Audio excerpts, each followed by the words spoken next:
Aujourd'hui, je vais vous proposer une nouvelle histoire. Et ces histoires sont destinées aux enfants sages. C'est-à-dire, il faut prendre votre temps pour bien comprendre l'histoire et réfléchir à la leçon de morale. Vous êtes prêts? Allez, on commence. Le titre de cette histoire, c'est quoi? L'ourson caramel au pays des abeilles. L'ourson caramel au pays des abeilles. Un jour, qu'il se lamentait de ne manger que des pommes et des mûres, Caramel, adorable petit ourson, rencontra Gracieuse, la plus élégante renarde de la forêt. Bonjour, Gracieuse. Bonjour, Caramel.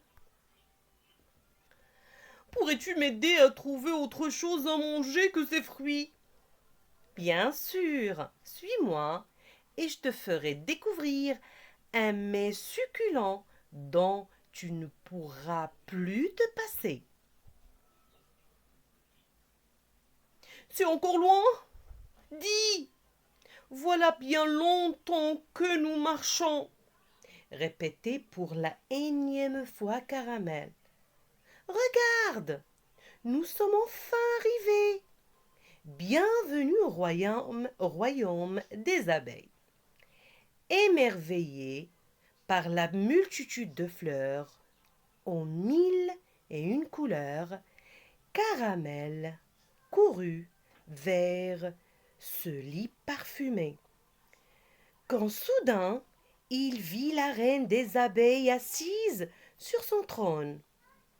Intimidé, Caramel la salua en balbutiant, ce qui la fait beaucoup rire. Puis elle l'invita ainsi que Gracieuse, qu'elle connaissait depuis fort longtemps, à déguster le bon miel de la ruche tant qu'il leur plaira. Et d'un claquement d'ailes, elle ordonna qu'on escorte ses amis jusqu'à la ruche où des centaines de pots de miel les attendaient. Waouh!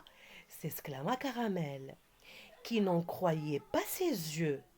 Aussitôt, il s'empara d'un premier pot qu'il engloutit, goulûment tandis que Gracieuse, tranquillement installée avec un petit pot de miel, savourait chaque cuillère de précieux nectar avec délectation. Dès qu'il eut fini le premier pot, Caramel se saisit d'un deuxième, puis d'un troisième, et encore un autre.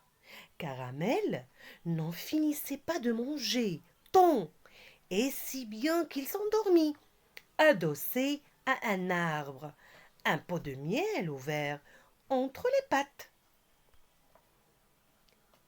Quand il se réveilla enfin, Caramel fut surpris par la mauvaise odeur de son pot de miel.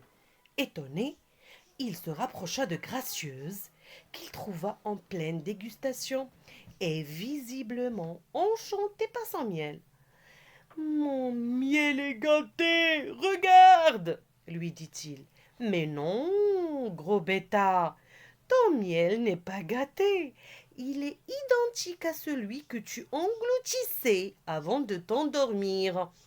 Simplement, comme que tu en as mangé plus que de raison, tu en apprécies plus ni l'odeur ni le goût.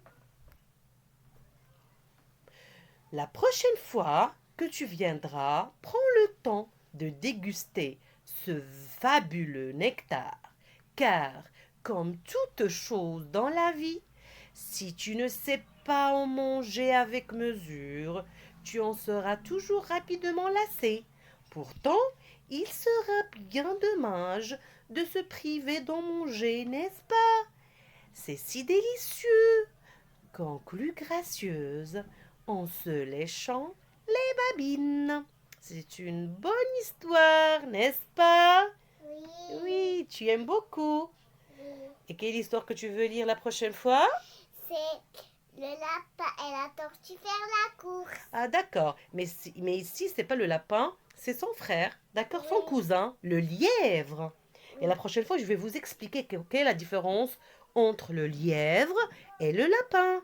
Allez, au revoir et à la prochaine histoire. Merci.